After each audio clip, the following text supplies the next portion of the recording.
Jan. Early summer 1979. Saturday radio, flies buzzing, lawnmowers whirring, me harumphing around the house in an oversized blue t-shirt and jeans, and my landlady, unexpectedly sexy in shorts and halter neck, scrubbing out the bathroom.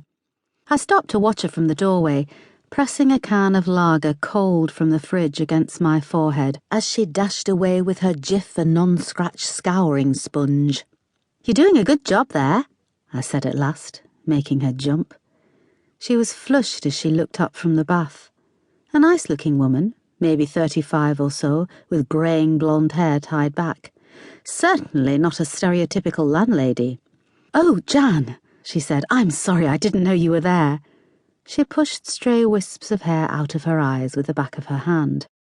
"I got bored, so I thought I'd take a break," I said, feeling like I had to explain myself suddenly. "Yes, all that swatting.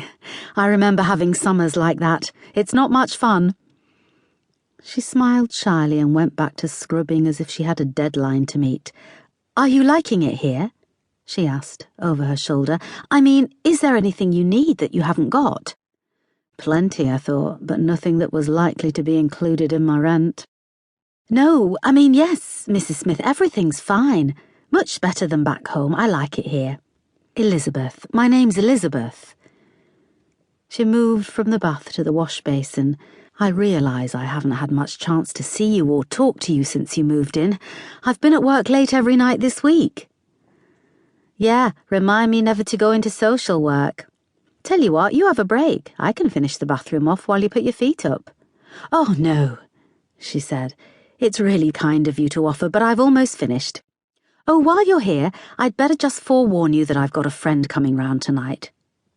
"Somebody important, eh?" I reckoned it must be for her to be cleaning the bathroom quite so thoroughly. "Just a friend, someone I've known for years. Don't feel as if you have to make yourself scarce or anything. I mean, oh dear, I'm not very good at this, am I?" I shrugged. "It's okay. I'm going out tonight anyway. I'm meeting some friends at the Queen's Arms." Elizabeth was polishing the taps.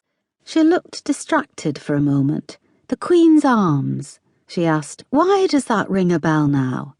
I knew exactly why it would ring a bell, and felt torn between wanting and not wanting her to know. Not wanting won out. "Maybe you've heard of the male strippers there," I suggested by way of decoy. "Oh, I see." Elizabeth was blushing a little as she turned to the mirror. She saw my reflection grinning at her and polished over it. "Well, have a good time, won't you?" "Sure, you too." I was pretty much dismissed, so I wandered off into my room, which was at the back of the bungalow, facing out over the garden. Then I hurled myself onto the bed and ring-pulled my lager, slurping the froth from the top of the can as it bubbled up. I was feeling lonely and restless, tempted to phone Alice and see if her husband was out, but fighting that like an addiction. Even just thinking of Alice turned me on. I took a long drink of lager and pressed the can against my forehead again. Tried to read the NME but couldn't get into it. Then lay on my back and stared at the ceiling. "If I ring her, she'll have won," I muttered over and over again to myself like a chant. I was pounding so hard with energy that I could have wrecked the place, gone out and smashed bush shelters. I could see why riots happened in the summer, but really I wasn't that kind of a girl. I plugged in my cassette recorder instead, dug out my battered copy of Horses, and fucked myself to free money.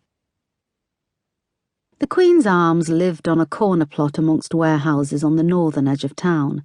The downstairs bar was fairly standard 70s pub decor, red flock wallpaper, red carpet, and a wooden-topped central bar with postcards taped over the till. As a gay bar, this particular pub was okay. The owners were straight but sympathetic and kept good music on the jukebox. Provided we didn't snog too openly downstairs or offend the handful of workmen, prostitutes and bag ladies who also used the place, nobody bothered us much, especially the police, who had a place for everything and everything in its place attitude that suited us fine. We were also lucky because the landlady let us use the upstairs function room for discos, and that gave us somewhere to let off steam without having to go all the way over to Leeds.